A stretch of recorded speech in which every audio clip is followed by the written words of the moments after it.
welcome. Welcome to Britain Talks Climate 2024 launch webinar.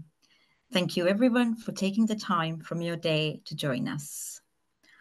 I want to start this session by sharing with you why Britain Talks Climate is important for me. I'm Noura Firag, Deputy CEO of Climate Outreach. I grew up in the Maldives. Since I can remember as a little girl, climate change has been part of my life, part of my very personal story, part of my school story, community story, part of my nation story. At a very young age, I learned that we need a global effort to tackle climate change to help communities like mine, Maldives. The impact of the carbon footprint of countries like Britain is first felt in climate vulnerable countries like the Maldives. I can tell you it is happening now and has been happening for some time, which many of you know. I first came to the UK to attend university in 2004. This was when micro and community level wind and solar energy installations were popping up. For my business school dissertation, I wanted to do something that contributes to progressing climate action in the UK. Knowing that energy transition in the UK is a key area to focus on, I did my dissertation around the question of whether people would adopt or transition into micro or community-based solar and wind energy systems. At the time, my naive young self was all about making the case that people want this, and I was helping to make the case that investments need to flow into such energy projects. But the answer I got from my research was a bit sad for me. Sadly, people were not up for or ready for such a transition. I found this sad. I lost hope. I felt like people didn't care about climate or about people experiencing the worst impacts of climate. I found this very depressing. The initial Britain Talks Climate, the first research in 2020, was the first time I came across evidence that people in Britain care about climate. This gave me joy, hope, and the will to do more, and I felt like my climate story can continue. Here we are in 2024, in a year when we expect a general election in the UK. This new research paints an up-to-the-minute picture of people's awareness and concern about climate change and nature loss, and reveals what they think about climate leadership. The headline of this research is, "People want climate leadership. They feel positive about government investment and leadership, and people are enthusiastic about solar and wind projects in their area." Many of us at Climate Outreach were surprised and delighted by the extent to which this is now the case. My very personal and private thought at the time was, when I saw the research for the first time, was how far we have come as a nation on this topic compared to the days when I did my dissertation. Isn't it great that people not only care, but also want to see government investments into this? Many of you on this call have helped to bring this about through your communications and campaigning. So a big thank you.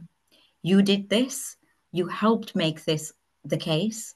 Now we need to own it and make sure everyone knows this is where Britain is at on climate. So before I set out the agenda for today, a few housekeeping mentions. This webinar is recorded. We have disabled chat and Q&A function. We will enable Q&A function when we are ready to take questions. We will let you know when it is time. And a big thank you to European Climate Foundation for supporting us to make this happen. Thank you, Jessie. Now, the agenda for today. First, our Britain Talks Climate lead researcher, Emma James, will take you through our Britain Talks Climate and the new findings. She will delve into top and key findings.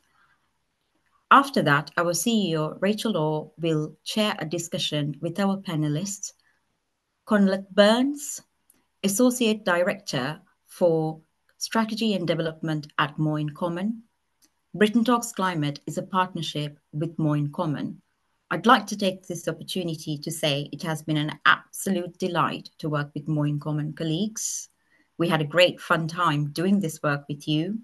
Today we are celebrating with you. We make a good team. Joining Conleth and Rachel are David Powell, our Senior Advocacy Manager, and Emma James. Rachel will let you know when Zoom function for asking questions is open at that stage. Now, over to our wonderful Emma.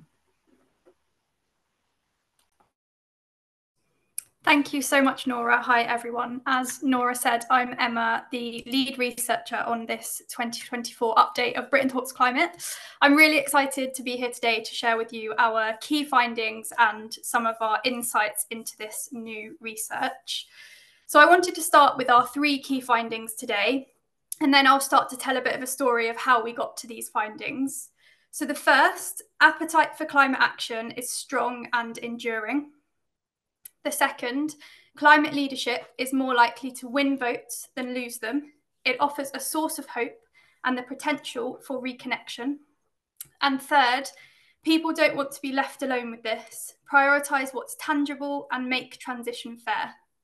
So our 3 key findings are really all about the strong appetite for climate action, that desire for climate leadership, and that fairness point, needing the transition to be fair and not wanting to be left alone with this. And so how we arrived at these key findings, I'm going to share with you some of our insights today, but I've gone through some of the key findings, and I just wanted to start with a brief recap of what is Britain Talks Climate and the 7 British segments. I'll then share insights on appetite for climate action, climate leadership, fairness, and some of our insights on specific climate policies. I'll then pass back to Rachel, who will share some recommendations for policymakers and communicators that have come from this research. And as Nora said, we'll have time for questions at the end. So what is Britain Talks Climate? Britain Talks Climate is a resource to help us engage with the British public on climate change. It launched in 2020, as Nora mentioned, and this resource exists to help us better understand and engage with people's priorities, questions, and concerns. It helps us to tell clearer, more compelling climate stories that resonate with people of different values and different backgrounds. This is our free open access resource for anyone who wants to effectively understand how people in the UK think and feel about climate change. So it's really a resource here to help you. It has lots of insights, recommendations, do's and don'ts for talking about climate change to different people with these different values and different backgrounds. Within Britain Talks Climate features the 7 British segments, 7 different segments of the British population based on More in Common's core beliefs model. And so we have 7 distinct audience segments across Britain, and these are segmented based on their values, their core beliefs and identities. And so you can see the 7 British segments on the slide here. Britain Talks Climate and these 7 segments provides a shared and strategic understanding of the British public and identifies ways to engage across the whole of society.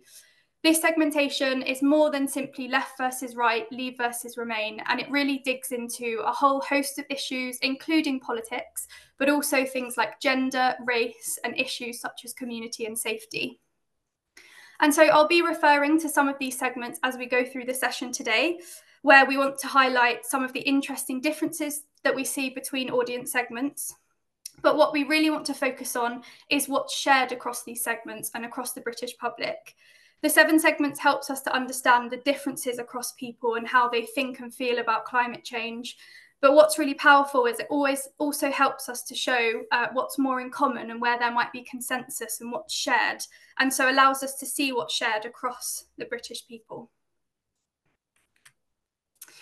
And so how we got to these findings and these insights, the research methods for Britain Talks Climate, we started with focus groups back in December 2023. These were with 4 of the 7 British segments. We then moved on to conduct a nationally representative survey of 5,100 people, again with the 7 segments. We boosted samples in both Wales and Scotland. So we're really happy to have a nationally representative sample in there as well. So we have 1,000 people in Wales and a 1,000 person sample in Scotland. We also worked with organisations in both Wales and Scotland to help us design questions within the survey that were more specific for Wales and Scotland. And so in Wales, this was Centre for Alternative Technology and DTA Wales. And in Scotland, this was Keep Scotland Beautiful and Stop Climate Chaos Scotland. So a big thank you to those organisations as well. And we also have some webinars coming up, a Wales webinar and a Scotland webinar, to share some of our insights here as well. After the survey, we then conducted 3 more focus groups with the final 7 segments. And so we have this mixed methods approach for Britain Talks Climate 2024. And then, of course, we went into data analysis stage and outputs and dissemination, and of course, this launch webinar now. And so what I wanted to do today was share some insights around the 3 key findings that I've shared with you today. And the first being appetite for climate action is strong and enduring. What the research is showing us is that most people want to press ahead with net zero. We're seeing that 60% want to speed up or go at the current pace in net zero efforts, and only 15% of participants want to see us slow down. And so what we did was present imaginary political parties to the survey respondents. Party A was a party pledging to slow down efforts to reach net zero. This party is represented by orange on the graph that you can see on the slide. Party B, a party pledging to continue at a similar pace to the current government in efforts to reach net zero, shown in that lighter blue colour on the graph. And Party C, a party pledging to speed up efforts to reach net zero, that darker blue colour on the graph. And so what we can see is the majority is wanting to either continue at a similar pace or speed up efforts to reach net zero. The minority are only 15% of participants want to see us slow down. We've broken this graph down by the 7 segments, as you can see, and so you can start to see where there might be similarities and differences across these groups. So, for example, the segment we call progressive activists are much more likely to vote for a party that's pledging to speed up efforts to reach net zero. But what we are seeing is even the segments that we call the disengaged battlers and disengaged traditionalists, so those segments that tend to be more disengaged, even they are more likely to want to speed up or continue at a similar pace in efforts to reach net zero. So we're really seeing that most people want to press ahead with net zero. What we're also seeing in the research is that most people believe that reaching net zero will be good for the UK. And so on the graph, the sections in orange show the percentages of those that think reaching net zero will be very good or mostly good for the UK. And so people believe that reaching net zero will be good for the UK, and this is true across age groups, nations, and regions. And what we've done here is broken the graph down by financial situations. And even those who can't maybe go without essentials like food and heating, are the majority there even likely to say that reaching net zero will be very good or mostly good for the UK. We're also seeing that most people believe climate change should sit above short-term politics. So in the research, we found 58% would prefer politicians to agree a cross-party approach to tackling climate change. And this is something we heard through the survey and talked about in the focus groups. So a person from the segment we call Backbone Conservative in Cumbria said, "I'd rather see them sit around the table and try and work everything out to help the country out more than standing there arguing about silly things between each other and then going down to the bar and having a drink with their mates."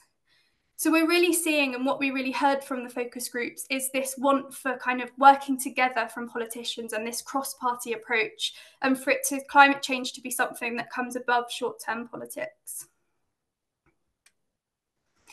When it comes to climate action from government through various policies, what we've found is there's strong appetite for government to protect nature, to reduce pollution, and to boost clean energy. And on the nature point, this is something that we really saw across a lot of questions in this research. People see climate and nature together. They feel connected to nature. They're worried about harm coming to nature and wildlife, and they want to prioritise protecting nature. And when we asked about government initiatives people see as important for the UK to prioritise, protecting nature and wildlife comes at the top.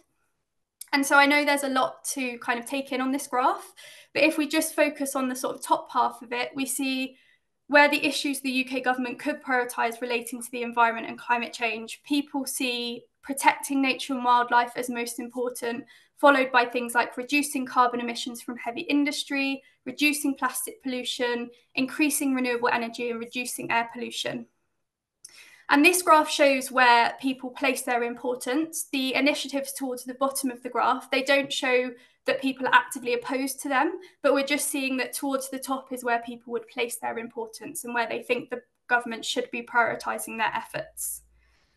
And so appetite for government to protect nature, reduce pollution and boost clean energy is really there among people. On key insights specifically on climate policy support, we've seen most people approve of large government spend on expanding renewables. And this was really the case for solar and wind projects. We saw enthusiasm from people around solar or wind projects in their local areas. When it comes to policies that may feel more drastic or punitive or carry significant costs for individuals, this is where popularity might fall. And we'll come on to talking a bit about the cost concerns that we're seeing through this research as well. We're also seeing more of a divide on policies such as oil and gas drilling in the North Sea and providing financial aid to developing countries to support climate efforts. So these policies and these initiatives people are more positive about them than not, but we see this divide across the segment when it comes to things like this. And so on to the second key finding, climate leadership is more likely to win votes than lose them. It offers a source of hope and the potential for reconnection. We asked people to write 1 or 2 words to describe how they would feel if a party pledged significant spending on climate and environmental initiatives in the lead up to the next general election. And what we saw is people feel positive about government spending. We were really surprised about this at Climate Outreach, and we're very excited to share this finding with you. We found that most people feel positive about this. They wrote a positive word, and happy, 10% of the sample wrote happy when asked. And what's so great about this is people were coming up with the words themselves. And so 50% wrote a positive word, 27% wrote a neutral word, and 23% wrote a negative word. And so people are really feeling positive about this. And that happy word coming through on the word cloud, 10% wrote happy. They chose which word to write down. And so we really see this positivity coming through about government spending on climate initiatives. We're also seeing that there is broad agreement that it is not too late to act. 64% think there's still time for any UK government to implement meaningful policies to tackle climate change. A person from the segment we call disengaged traditionalists from Essex said, "I do my part, the recycling. I don't drive the car much. I walk everywhere. I just think we've all got to be a part of it. It's not, is it, too late for change? There's 7 to 8 billion people. We've all got to do our bits and make sure the planet's running again." And so I sat in all 7 focus groups and observed that each segment talk about these things. And I really heard this coming through, this feeling that it's not too late and there is time for leadership to act on this, and that there's space for us to do our bits and it's not too late for change. And that was even coming through from the segments we say are more disengaged. When it comes to trust, we found that around a quarter trust neither local nor national government on any of the aspects of the transition that we presented to them. It is important to say that this is within a wider context of distrust in politics right now, and this is not exceptional of climate. There is that wider context of distrust in politics. But we are also seeing that there is a foundational trust in government institutions, and most people are expecting either national government or local authorities to get on with delivering the transition. And what we are seeing is that people in England tend to trust either local or national governments to make transition decisions. More than 50% say they trust either the UK national government or their local authority on the aspects that we asked them about. And so on the graph on the slide, people that trust the UK national government is represented in blue and local authorities in orange. And so we can see that there is that over 50% or over trusting either or. And this is despite low trust in political parties and politicians to deliver a fair approach on the transition, and the widespread feeling that is coming through in this research that communication and consultation has been lacking from leaders. And if we're looking at some of the transition activities more closely, so for example, car reduction measures in cities, we see less trust than some of the other decisions. And when we look at hyperlocal decisions such as cycling and walking routes, we see more trust in local authorities. On consultation and engagement by leaders, what we are seeing in this research is that relatively few feel they've been consulted or informed by governments. And this is consulted about policies happening in their local area or informed on policies and how that might affect them. Many believe it's important that local people have a say in things that concern their local area. And so when thinking about taking part in engagement and consultation, often people would say it's important that local people have a say, and that might be a reason why they take part. We're really seeing in this research, and I heard it in the focus groups, that people want the option to be engaged and to be consulted. They want the option that they can choose to engage or not. And when it comes to engagement activities, people are most likely to choose engagement activities that are taking place in their local areas, that are closer to home and are face-to-face.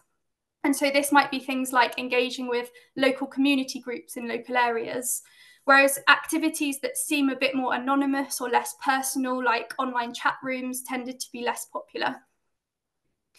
And we also heard that more people want to hear more about climate action from governments rather than climate impacts. And so people said they feel they don't hear enough about climate action by governments compared to what they're hearing on climate impacts. And this want for the option to be engaged and the option to be consulted was really coming through in the focus groups. As I said, I sat in and observed all 7, and I really heard this across the audience segments we spoke to. And a person from the segment we call Civic Pragmatists in Cardiff said, "I think the fact that most of us don't even know much about heat pumps shows that the government should first invest in educating people about the benefits and get us understanding how this will implicate our lives and stuff like that." And so that real want for understanding how policies will affect their lives and their circumstances and how things will work in their areas was really coming through in the groups. A person from the segment we call Loyal Nationals in Bridgend said, "I think we just get pushed aside. I think that normal people do. Nobody wants to listen to what we've got to say. And like you said, we're people. When you're talking about knocking on doors, they only come knocking on your door when it's an election. They don't want to know the rest of the time. That's the only time they seem to want to make an effort." And so I was hearing, especially from this segment, that meaningful engagement is so important, and any sign of kind of superficial engagement or it seeming more like a tick box exercise really puts people off. And so that idea of meaningful engagement, having that option to engage and be consulted, was something I really got the feeling that coming through from the focus groups. And on to the final key finding: people don't want to be left alone with this. Prioritise what's tangible and make transition fair.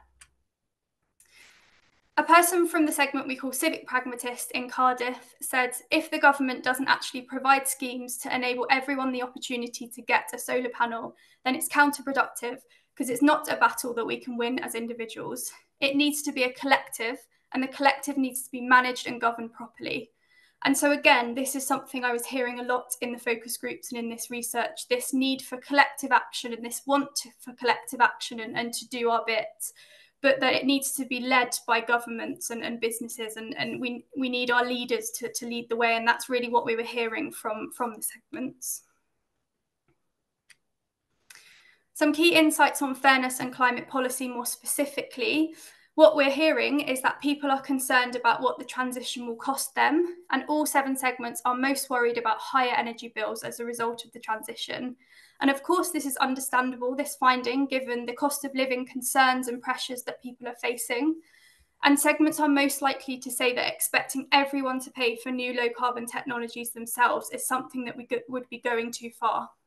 So people don't think everyone should be paying for this and paying for the transition, and especially taking into account cost of living concerns right now and pressures and how those concerns and pressures are faced differently by different people. That idea of everyone paying is something that people think would be going too far. We also see low perceived fairness of climate change approaches set out by political parties and their leaders.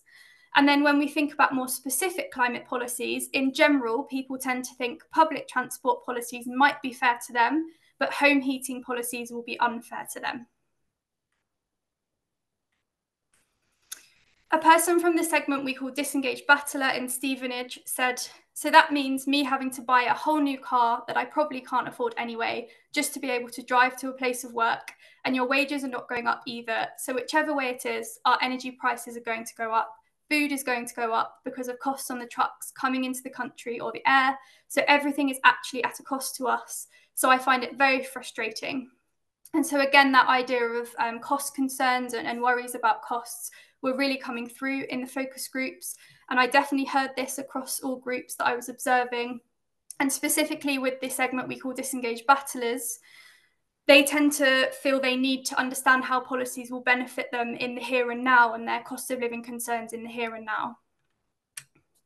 A person from the segment we call Backbone Conservative in Cumbria said, "Some people are in different situations where you've got people who are with the cost of living crisis really struggling and they would maybe just take that hit. Other people would maybe think, well, you know what, I'd rather not have it for a while and just take my time with it and have it done." But it just depends with everybody. Everyone can rest on the principles if they can afford to. So again, really that idea of everyone is experiencing these concerns and these pressures differently, circumstances are different, and that idea of how we really need to be taking into account people's concerns around cost to the individual and how this would affect them. And on public transport and home heating policies more specifically, so in general, people tend to think public transport policies might be fair to them. We asked the question, thinking about the policies relating to public transport that the government could put in place over the next 10 years to transition away from fossil fuels, do you think they will be definitely fair to people like me, probably be fair to people like me, probably be unfair, or definitely be unfair? On the graph that you can see on the slide, the percentages of those that think these policies will be definitely fair or probably be fair to them are represented in orange. So you can see that sort of lean towards assuming public transport policies will be fair to them. Of course, this varies slightly across the segments, so we can see this is where there tends to be some more differences across what the segments are thinking or feeling about these policies. We could look at, for example, the segment we call Disengaged Traditionalists, more least trusting and segments least trusting like Loyal Nationals, least trusting of the government, least certain that change has represented good news for them and their communities, and maybe more likely to think that these public transport policies might be unfair to them. But in general, we can see that lean towards thinking these policies will be fair to people. And when it comes to home heating policies, in general, people tend to think home heating policies will be unfair to them. So that's that lean towards the unfairness with these policies.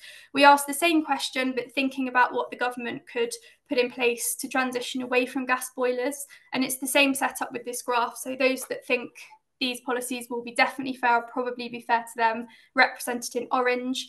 And we can see more of a lean here to thinking these home heating policies will be unfair to them. And what's interesting here is some of the segments who tend to be least trusting of political decision making. So, for example, the segments we call Disengaged Battlers, Loyal Nationals, and Disengaged Traditionalists. We also saw that they tended to be least familiar with things like heat pumps. So even with that sort of unfamiliarity, there is still a default feeling that these policies will be unfair to them. And finally, from me, back to the 3 key findings. Hopefully these insights have shown how we've come to these key findings. So the first, appetite for climate action is strong and enduring. The second, climate leadership is more likely to win votes than lose them. It offers a source of hope and the potential for reconnection. And third, people don't want to be left alone with this. Prioritise what's tangible and make transition fair. And I will now hand over to Rachel, who will take you through some of the recommendations for policymakers and communicators. Thank you so much, Emma. That was fantastic. For anyone who doesn't know me, I'm Rachel, and I've had the immense privilege of being the CEO of this fantastic organisation for the last 15 months. And one of the things that really drew me to climate outreach was its belief in the power of people. I love that the kind of theme that runs through so much of climate outreach's work is that actually people really know about climate change. They're really concerned about it, and we have to have more faith in them. And the job that we need to do is to really listen and understand and to work with people. And so that, for me, comes through really strongly in this research and in other research that Climate Outreach has done.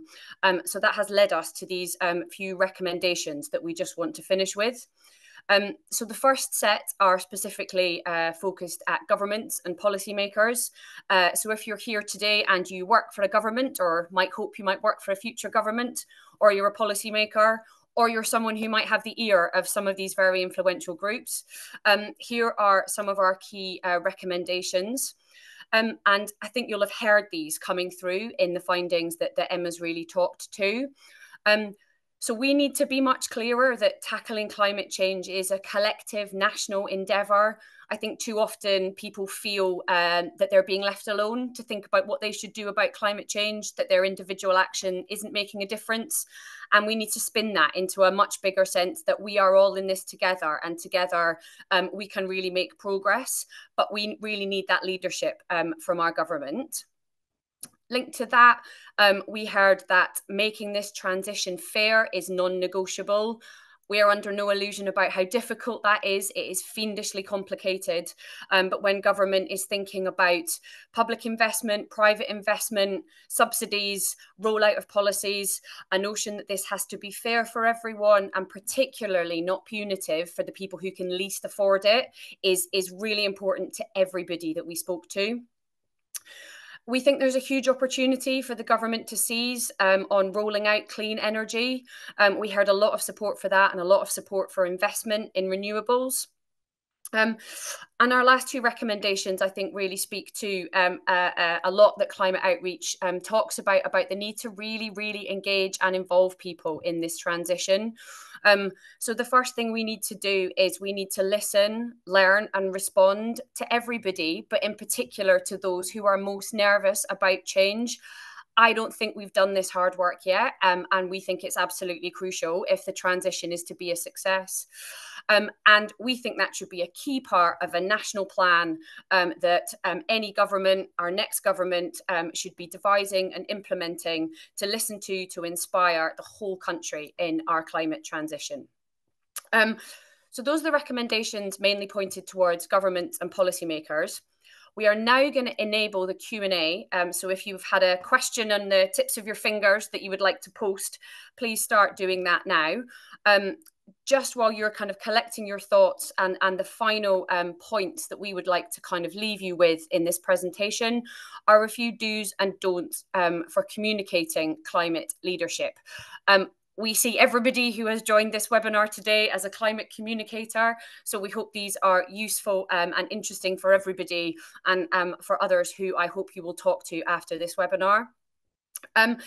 The first thing we have to do is we have to highlight the widespread support for leadership on climate and nature. This comes shining through in this research. We've seen it in other research, in other polls, and I don't think we talk about it enough. We should not take this for granted, and we need to keep reminding people of it. We need to keep reminding kind of colleagues and friends that we speak to, and most of all, we need to keep reminding our leaders of it. We have to draw out the connections between a healthy climate, thriving nature, and our own well-being. We're starting to see that in the conversations that we had in the focus groups. People are seeing what climate change means. They're seeing floods and heat waves here in other countries, and they're starting to make those connections. I think as communicators, there's far more we can do to pull that together and to talk about that far more. Linked to that, we are British, we are obsessed with the weather. That won't be news to anybody here, but we can use that. We can use that connection to gently, subtly, not ram this home to people, but to start pulling in those kind of links and those conversations and how the weather is being influenced by our changing climate. Next, and we think this is so important, we have to talk about the progress that is already underway and how it benefits people. I suspect many of us who are here today are lucky enough to be able to get some insight into the great work that is happening, the great things that individuals, that communities, that schools, that businesses are undertaking. But actually, I think most people just aren't aware of everything that is going on round about them. So we need to be much better at telling the stories of the progress that's already underway, so people feel that change isn't just possible, it's already happening. And finally, we really have to recognise that what we're talking about is fiendishly complicated, and it's hard, and it can be really scary for people, and that times are really tough. The numbers of people in this country who are worrying about how they're going to get to the end of the week, how they're going to get to the end of the month, we can't be talking to them about climate seem to be another thing that they need to worry about, but more as a lot of the solutions to the green transition, helping them in some of those other kind of challenges and struggles that they see in their lives and in the lives of their kids and their communities. And finally, just a few, I suppose, pleas on things that we need to not do as climate communicators, things we need to really, really kind of watch out for. So please don't fuel the idea that tackling climate change is all about more hardship and sacrifice. We know this is going to be hard. People we're speaking to know this is going to be hard. We need to be honest with people, of course we do. But actually, there are huge amounts to be gained from the green transition in the creation of jobs, in improving the natural world, in how we heat our homes, and we need to make sure that we're talking about that as much as we can. As Emma outlined, we found a lot of support for a lot of climate policies, but how we frame these is really important. If we talk about kind of drastic or draconian changes, people push back against that. But the same policies where we talk about implementing them over time, kind of compensating people who might lose out as a result, have a very different reaction. And finally, we need to make sure that we're not pitting different aspects of the climate and nature crisis against each other. I think we need to think much more about how climate can underpin other conversations about things we care about and policies that we need and that are possible. So thank you for listening. And we're now going to start taking a few questions. I can see them kind of rattling in on the Q&A. So thank you very much for everybody who's been posting questions. So I'm going to take 2 or 3 at a time, and we'll ask a couple of our panelists if they can respond. Brilliantly, the first question that's popped up when we were chatting before we joined, we were discussing Chris Stark's interview and his suggestion that maybe we should stop using terms like net zero. And that is a question that is kind of top of the list here. So the panel's thoughts on what do we think about using net zero? And then the next question here, something about people's support for kind of poorer countries. So what do we think about the insight that shows people were more divided on supporting poorer countries through the climate crisis? What do we think about that, and what might it mean for us in communications terms? So if we start with those two, I'll have a quick look through some of the other questions in the Q&A. Maybe Conleth, do you want to kick us off? And then I'll ask Dave to come in. Sure. Thanks, Rachel and Emma, for that. That was great. On the first question on Chris Stark's interview, when he said that net zero was an unhelpful term, I think I agree with him because the evidence suggests that. We did a split sample test with this work where we asked people, do they support the net zero target, or do they support net zero in net zero without using the word net zero, so balancing emissions. And there's overall the levels of support for net zero are 55% of people think it's important. When you talk about balancing emissions, that's 69%.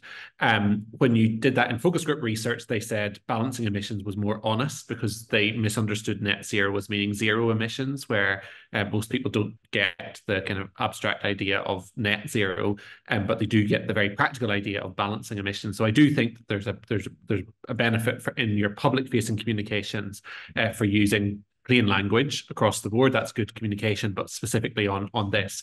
I think the reality is that net zero is an established term in some policymaking areas. In business and in other places, there will be a rule for net zero, but in our public-facing communications in particular, using plain language like balancing emissions just makes a lot more sense. Thanks, Conleth. Dave, any reflections from you? And then I'll come to a couple more questions. Yeah, I would agree with everything Conleth said. That net zero was deliberately chosen as a phrase because it's kind of technical and means whatever you want it to mean. Just one thing I would say about it, though, is we can have a tendency sometimes to see phrases getting weaponized and think, therefore, we are the ones that always have to keep coming up with other phrases. And yes, we have to use human language, but what we need to do is not necessarily just run away from attacks on concepts that we're associated with and think we have to hide what we mean. What we mean is good stuff for people. I mean, it means good stuff for people's lives and good stuff for people's communities. And we should be talking about that. So the job in communications is not just to kind of pretend we're not talking about something and change our language and run away. We should be much more excited and optimistic about the changes we're giving to people's lives, I think. Brilliant. Thank you both. I think a really important question here from Jill Rutter. Climate action risks being a polarising issue in the next general election campaign, especially with reforms, campaigning and also some climate stunts. How can we mitigate this risk and keep and deepen the kind of climate concern that we're seeing in this research? Who would like to kick off on that one? Dave, do you want to go? Yeah, I'll chuck him in a couple of thoughts. I know Conleth has thoughts on this. I think it's a couple of things, really. So whenever there's an election for the last few cycles, everyone's always concerned with making it a climate election. This one has to be the climate election. That's what this has to be. I think a really good outcome for this election is what we've already started to kind of see in the wake of Uxbridge and things like that. We come out the other side of this election with no significant sense that there's any mileage in trying to polarize on it. And I think that means a couple of things. I think it means really listening to the headline stuff coming out of this research, that most people in this country support climate action, want the government to get on with it, aren't interested in politicians squabbling about it, and just want to feel that it's all right for them. So to have politicians and communicators really making that point, but also to, as we were just talking about, right, change the language that's used, make sure the policies are right, and make sure the way that climate is talked about in the specifics of things like what it means for you and your house and your car and how you live your life, those things, that we get the story right about that as well. I think if we come out the other side of the election having done those things, hopefully we will start to reduce this idea that there's any point in even polarizing on this. My sense is we're on a sort of knife edge right now, but I think we can get it right. Just to add something very quickly on reform in particular, we do lots of focus groups with reform voters, and one of the things that they're really, really angry about is the fact that every month they're getting higher energy bills, and every month oil and gas bosses are getting really big bonuses. Reform is not a kind of like libertarian net zero extremist group. They are relatively populist. They're a very populist group, and they don't like people making big profits while they're being hammered with energy bills. So actually understanding reform voters properly and what they do and don't want is a first step on that, as well as for telling the story of what happens after the election, and also having the confidence that there's only about 15% of people who want us to slow down. When we test it there, the parties, there's a very small coalition of people, 15%, who say they'd vote for a party who want to slow this thing down. There are clearly concerns about cost. They need to be taken seriously. But it's not an electoral coalition. You can't win an election on attacking net zero extremism. You have to win an election on looking at the tangible stuff and the fair stuff and being quite practical about it. Brilliant. Thank you, Conleth. And there's a question here from Catherine about, have these findings been shared with the political parties? Yes, they have, Catherine. Dave and Emma have done a brilliant job of some advanced briefing of all the parties. And the other thing we're really keen to do is make sure, the kind of campaigners and activists, again, from all parties, are armed with these insights when they're having conversations on the doorsteps in the run-up to the elections this year. There's a great question here from Ben, which is getting lots of thumbs up recommendations. So I'm going to read it in full. It says, it's heartening to see your optimism about the large numbers of people that support action on climate. Yes, Ben, it is. Thank you. Let's keep talking about that. But yes, our figures also show substantial numbers who are neutral or negative about climate action. So there's kind of two parts to this question. One is how do we better engage and influence the less bought in folk, which I think both Dave and Conleth have kind of offered some thoughts on, but I'll see if there's anything else. But also a specific research question, which we can ask of Emma and Conleth. We didn't ask people to rank climate action relative to action on other competing priorities, such as the NHS or housing, etc. Emma, Conleth, do you want to kind of come in on that, and any additional thoughts that we've got in terms of the kind of engagement and influencing people who aren't yet as bought in as we would like? Yes, thank you. Could you please just repeat that, because my internet cut out just at the point of that. We didn't ask people to rank climate action relative to action on other competing priorities. We thank you very much for the question. We did ask questions on what are people's priorities when deciding how to vote. So we have that information, and I think it's climate change was ranked 4th, I believe, among the public for priorities when deciding how to vote. So I think that shows, even with things like cost of living and concern for the NHS, there is those concerns there, but it doesn't mean that climate change isn't a concern. It's up there as well. Yeah, and just to add on that, I think one of the things is that the political and media debate around top issues facing the country can leave climate out, but it is a top 5 issue, absolutely, and it's a top 3 issue for the people who will make up the Labour coalition at the next election. For many of those, including Labour's new voters, who are going to have to kind of keep their trust in the likely event that they win the next election. Obviously, practical concerns that you mentioned here, like potholes and practical concerns about housing and GP appointments, trump abstract things like tackling climate change. But how we engage on that is by making climate change practical. There are, 1,000,001 ways that you can make climate change a practical issue, and that's our job is not to kind of complain that it's not more important than these other issues. It's to make it practical, and so that people can see, okay, this is the one that we want to do. And the big opportunity I think identified in this work is that kind of nature engagement piece is a real big opportunity to increase kind of motivation about taking climate action, but also support for climate policies and all the rest of it. We need to be creative in how we do that. So one of the very practical things I think we need to do is be doing access to nature in urban spaces. The National Trust has been doing some really interesting work on that recently, but being quite creative about how do we increase access to nature for those from whom nature can be quite far away, because we know it's really important in driving attitudinal change and behaviour change. Brilliant. Thank you, Conleth. There's a great question here, and I think it links to a couple of your earlier insights about reform voters. Did we explore how people feel about the big polluters? And who do they blame for the crisis? Do they think kind of corporations like fossil fuel companies? And is there any difference between the segments in terms of these insights? So Emma, Conleth, do you want to? Yeah, I'm happy to start off here. The first thing is that the kind of polluter pays principle, or the kind of polluter pays principle, or holding polluters accountable, is a broadly popular approach. They don't want to be too punitive. They don't kind of think we need to go through judicial systems. They just want kind of practical accountability. If someone pollutes something, they should pay to clean it up, is, the very basic public opinion on this. They're also there's not kind of one big enemy. Like, most people don't wake up in the morning thinking about oil and gas companies polluting the world. They think about oil and gas companies charging them a lot of money in their bills and making lots of profits, and that's not fair. So that's who the kind of villain is in this. But most people see it as being quite a complicated problem that is both a long-standing problem, but also multiple people are responsible for this problem. Government inaction, other countries, UK as well. So that is a kind of complex problem that many people are accountable for. So they're quite practical in the way that they think about most of these things. And if we adopt that approach, I think we can probably make some progress in engagement terms as well.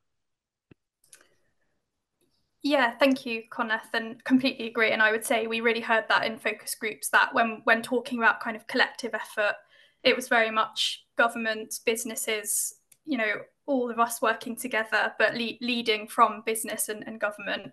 And on the question of what government should be prioritising when it comes to climate and environmental initiatives, we know that reducing emissions from heavy industry came top for a lot of the segments, or near to the top for a lot of the segments.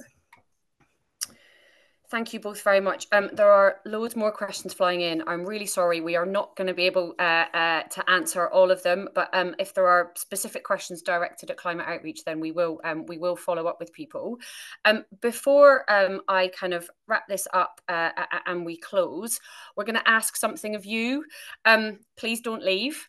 We're going to put up a poll via Mentimeter on your screen momentarily, and we would really appreciate it if you could just tell us one thing that you will do with this research, with these findings, as a result of coming and listening to this today. It really helps us. It really helps us to try and think about the impact that our research and our work is having. And it really helps us with insights about what we might do next. So please, if you can, just give us the next couple of minutes to visit menti.com, either on your in your browser or via this QR code that you see on your screen. When people start responding, we might see some things kind of arriving on our screen. Fantastic. Thank you to whoever went first and is talking about sharing the research further. This is fantastic. I will just pause and we'll just give a couple of minutes for these to come in. But thank you for taking the time to do this. It's great to see them coming in. Rachel, we had a question about this is all now available for people to see. The toolkit is there. We're going to put a link in the chat for people to go away and find stuff. Yes, absolutely. All of this toolkit is available on our website, which we will send to you as part of the follow-up.